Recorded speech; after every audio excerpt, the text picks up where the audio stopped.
ગર્વથી ગુજરાતી।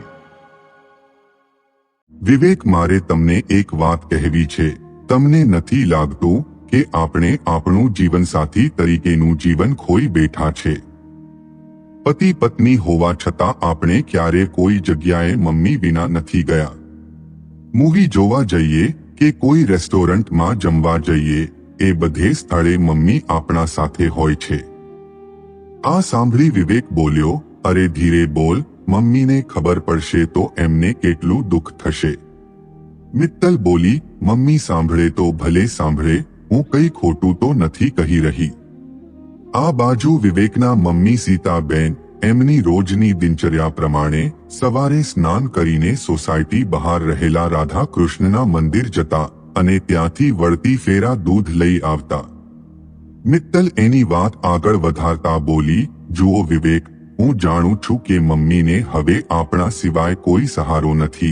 પપ્પાના અવસાન બાદ એમના જીવનમાં એ સાવ એકલા પડી ગયા છે, પરંતુ એ એમનું જીવન સુધારી શકે છે।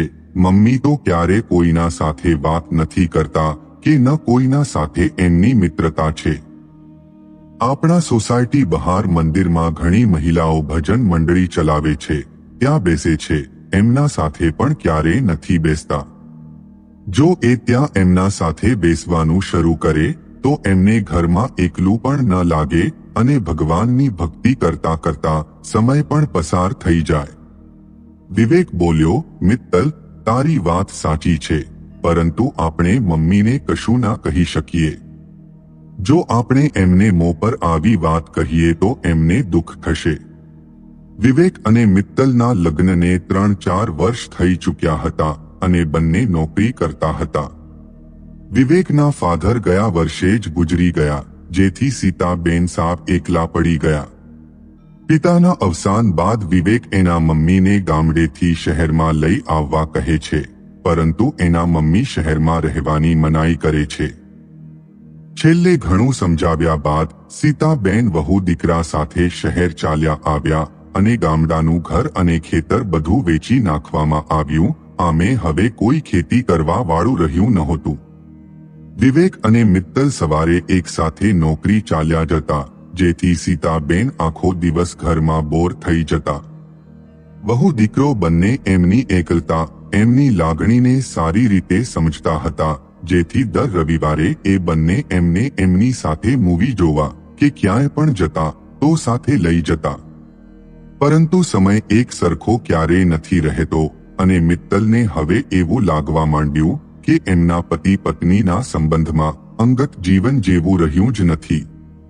એક રવિવારની રજા હોય છે, એમાં પણ મમ્મીને સાથે લઈ જવાથી એ બંને એકબીજા સાથે સમય પસાર નથી કરી શકતા। સીતાબેન મંદિર જઈને દૂધ લઈ આવી ચૂક્યા હતા અને એમણે આ બધી વાતચીત સાંભળી લીધી। બધું સાંભળી લીધા બાદ એમનું મૂડ બદલાઈ ગયું। એમણે મિત્તલને એના રૂમની બહાર બોલાવી દૂધની થેલી આપી એમના રૂમમાં ચાલ્યા ગયા। વહુ દીકરાની વાતો સાંભળી એમને ઘણું દુઃખ થયું અને એમના રૂમમાં જઈ ઉદાસ થઈ વિચારવા લાગ્યા કે કાશ વિવેકના પપ્પા અત્યારે હયાત હોત તો મારે મારા વહુ દીકરા પર બોજ ન બનવું પડતું। હું મૂર્ખ, મારા ગામડાનું ઘર પણ ખોઈ બેઠી છું, હવે તો ગામડે પણ નથી જઈ શકતી। આજે રવિવારનો દિવસ હતો તો વિવેક અને મિત્તલ બંને તૈયાર થઈ ગયા અને મિત્તલ ગરમા ગરમ પરાઠા બનાવી મમ્મીને નાસ્તો કરવા બોલાવે છે। સીતાબેને કહ્યું, તમે ચા નાસ્તો કરી લો, હું થોડી વાર પછી કરી લઈશ। મમ્મીના આવા વિચિત્ર વર્તનથી મિત્તલને શંકા થવા લાગી કે મમ્મી તો ક્યારે આવું નથી કરતા અને આજે કેમ આવું વર્તન કરે છે। ચોક્કસ એમણે અમારી વાત સાંભળી લીધી લાગે છે। મિત્તલની શંકા સાચી હતી, પરંતુ ખાતરી કર્યા વિના કશું ન કહી શકાય। મિત્તલ ચા નાસ્તો કરી ઘરકામ કરવા લાગી ત્યારે સીતાબેન આવ્યા અને બોલ્યા, હું જરાક મંદિરે જાઉં છું, ત્યાં ભજન કીર્તન છે, સાંજ સુધીમાં પાછી આવી જઈશ। મમ્મીને પહેલી વાર આ રીતે ભજન કીર્તનમાં જવાનું સાંભળી વિવેક અને મિત્તલ બંનેની શંકા સાચી પડતી લાગી રહી હતી। મિત્તલને અઠવાડિયામાં રવિવારે જ સમય મળતો, જેથી એ દિવસે એ ઘરના બધા રૂમ સારી રીતે સાફ કરી નાખતી. બધી સાફ સફાઈ થયા બાદ એણે રસોઈ કરી અને વિવેક બંનેએ જમી લીધું.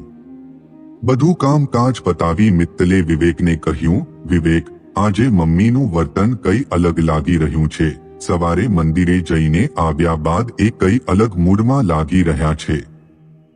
વિવેક બોલ્યો, હા, મને પણ એવું જ લાગી રહ્યું છે. લાગે છે મમ્મી આપણી વાત સાંભળી ગયા છે, એટલે જ આવું વર્તન કરી રહ્યા છે. મેં તો તને કહ્યું હતું કે જો મમ્મીને ખબર પડશે તો એમને ઘણું દુઃખ થશે. મિત્તલ બોલી, મારા મનમાં મમ્મીને ખુશ કરવા માટે એક પ્લાન છે. આપણે આવતા રવિવારે 5 દિવસની રજા લઈને મમ્મી સાથે ક્યાંક ફરવા જઈશું, જેથી મમ્મીનું મૂડ પણ સારું થઈ જશે. વિવેકને મિત્તલનો આ પ્લાન ગમ્યો અને એણે કહ્યું, તે સરસ પ્લાન કર્યો છે. આમ તો આપણને પ્રવાસ માટે સમય નથી મળતો, તો એ બહાને મમ્મી સાથે ફરતા આવીશું.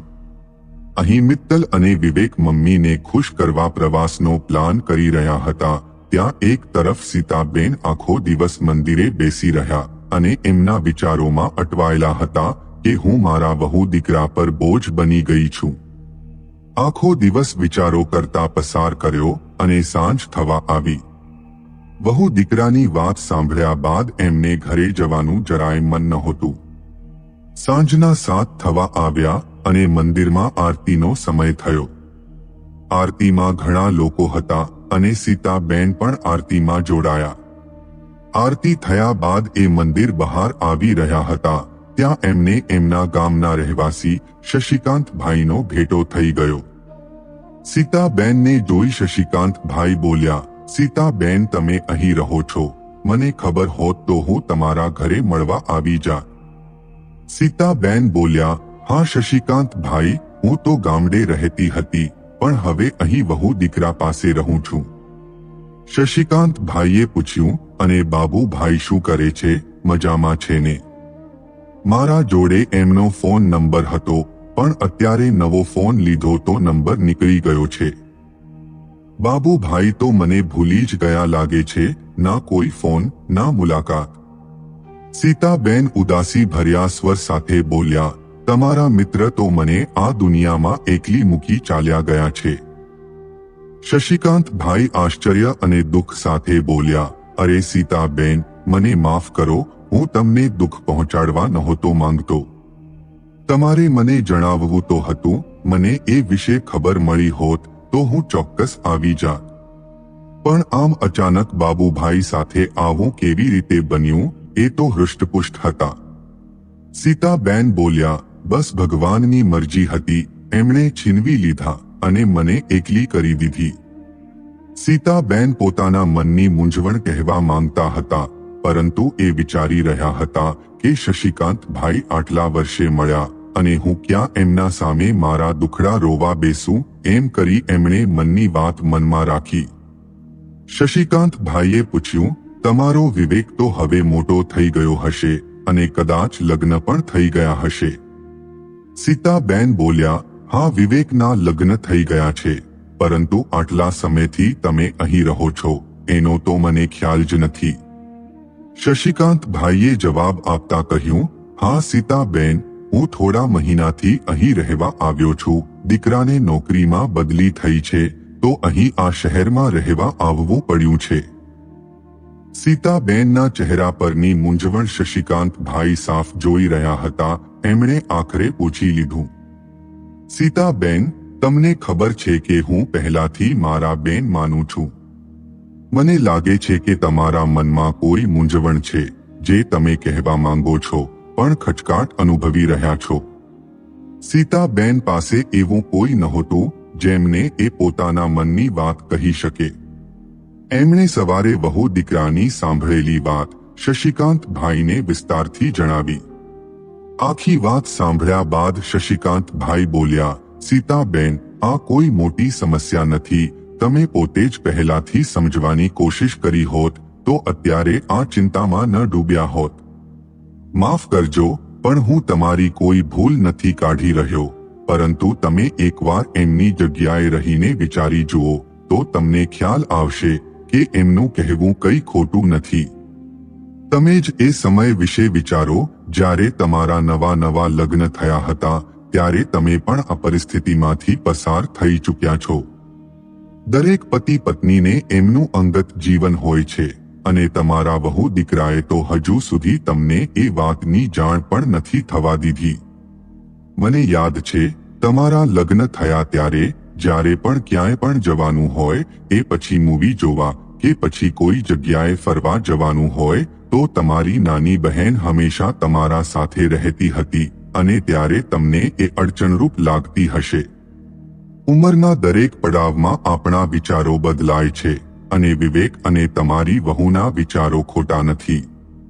એમને પણ પતિ પત્ની તરીકે એકબીજા સાથે સમય પસાર કરવાની, સાથે રહેવાની, ફરવા જવાની ઈચ્છા હોય છે અને જ્યારે મા બાપ સાથે રહેતા હોય તો એ લોકોને અમુક મર્યાદામાં રહેવું પડે છે.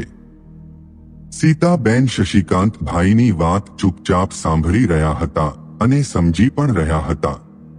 શશિકાંતભાઈએ કહ્યું, આપણે પોતે એ જ ઉંમરના પડાવમાંથી ગુજરી ચૂક્યા હોવા છતાં આપણે એમની પરિસ્થિતિ ન સમજી શકીએ તો ભૂલ આપણી ગણાય છે અને ઉપરથી આપણે એમને જ સમજાવવા બેસીએ છીએ. સીતાબેન બોલ્યા, તમારી વાત એકદમ સાચી છે. મારા વહુ દીકરાએ એમની દરેક રજાઓમાં મને સાથે રાખી છે, જેથી હું ખુશ રહી શકું, મને એકલું ન લાગે. શશિકાંતભાઈ બોલ્યા, હું તમને એ જ સમજાવવા માંગુ છું કે આપણો ખાલીપો ભરવા આપણે એમની સ્વતંત્રતા ન છીનવી લેવી જોઈએ. એમની ઉંમર છે અત્યારે સાથે રહેવાની, ફરવાની અને તમારા વહુ દીકરા લાખ ઘણા સારા છે જે તમારી ખુશીઓ માટે આટલું કરે છે. સીતાબેને કહ્યું, હું જ મૂર્ખ છું, જે ઉંમર, જે પરિસ્થિતિમાંથી હું પોતે ગુજરી ચૂકી છું, છતાં મારા સ્વાર્થમાં મારો ખાલીપો ભરવા હું મારા વહુ દીકરાને સમજી ન શકી. મારા સ્વાર્થમાં મેં એમના પતિ પત્નીના સંબંધ વિશે ક્યારેય વિચાર્યું જ નથી. શશિકાંતભાઈ બોલ્યા, સીતાબેન, હવે તો તમે સમજી ચૂક્યા છો, તો આ ચહેરા પરની ઉદાસીને દૂર કરી હસતા હસતા ઘરે જાઓ. અને હા, અહીં મારું એક ગ્રુપ છે જે એક સંસ્થા ચલાવે છે, જેમાં આપણા જેવા ઘણા ખરા સિનિયર સિટીઝન સાથે મળીને વિવિધ પ્રકારની પ્રવૃત્તિઓ કરતા હોઈએ છીએ. જો તમે ઈચ્છો તો એમાં જોડાઈ શકો છો. એ ગ્રુપમાં ઘણા લોકો જોડાયેલા છે અને રોજ નવા મેમ્બર્સ જોડાતા જાય છે. એ સંસ્થામાં અમે નવા છોડ લગાવવા, શહેરમાં રહેલા ગરીબ અનાથ બાળકોને અનાથાશ્રમમાં ભરતી કરવા, ગરીબ લોકોને ભોજન આપવા જેવી પ્રવૃત્તિઓ કરીએ છીએ. સીતાબેન બોલ્યા, હું ચોક્કસપણે એ સંસ્થામાં જોડાવા માંગુ છું, જેથી મારા વહુ દીકરાને એમના પતિ પત્ની તરીકેનું અંગત જીવન જીવવા તથા એકબીજા સાથે સમય વ્યતીત કરવાનો મોકો મળી શકે. અંતમાં સીતાબેને શશિકાંતભાઈનો આભાર વ્યક્ત કરતા કહ્યું કે સારું થયું કે મને તમારી મુલાકાત થઈ, જેથી મારા મનની મૂંઝવણ અને સમસ્યાનું નિરાકરણ થયું. ત્યારબાદ સીતાબેન ખુશીથી ઘરે પહોંચ્યા. હવે એમનું મૂડ એકદમ સારું થઈ ગયું હતું. ઘરે જતાં જ એમના દીકરા વિવેકે કહ્યું કે મમ્મી, તમે તો કોઈ દિવસ આટલા સમય સુધી મંદિરમાં નથી રહ્યા અને આજે આખો દિવસ ભજન કીર્તનમાં બેસી રહ્યા. સીતાબેન બોલ્યા, હા બેટા, આજનો દિવસ સારો રહ્યો. ત્યારબાદ મિત્તલ બોલી, મમ્મી, આવતા અઠવાડિયે અમે પ્રવાસ જવાનું નક્કી કર્યું છે, તો તમારે પણ આવવું પડશે. સીતાબેન બોલ્યા, ના બેટા, હું તમારા સાથે નહીં આવી શકું. મને આપણા ગામના શશિકાંતભાઈ મળ્યા હતા. એ એમના દીકરાના નોકરીમાં બદલી થવાથી અહીં રહેવા આવી ગયા છે. એ શહેરના સિનિયર સિટીઝન સાથે મળીને કોઈ સંસ્થા ચલાવે છે, તો મને પણ એમાં જોડાવા કહ્યું છે. મેં એમાં જોડાવાનું વિચારી લીધું છે, જેથી આખો દિવસ ઘરમાં કંટાળો ન આવે અને મારો સમય પણ પસાર થઈ જાય. મમ્મીની વાત સાંભળી વિવેક અને મિત્તલ બંનેને આશ્ચર્ય થયું, સાથે ખુશી પણ થઈ કે મમ્મી એમના જાતે બધું સમજી ગયા અને હવે એ બંને એકબીજા સાથે પતિ પત્ની તરીકે સમય વિતાવી શકશે. મિત્રો, જીવન આવું જ હોય છે. નાની મોટી ગેરસમજના લીધે ઘણા ઘરમાં કંકાસ થતા હોય છે, અશાંતિ ફેલાય છે, પરંતુ સમજી વિચારીને પરિસ્થિતિનો ઉકેલ શોધવામાં આવે તો આ બધું રોકી શકાય છે.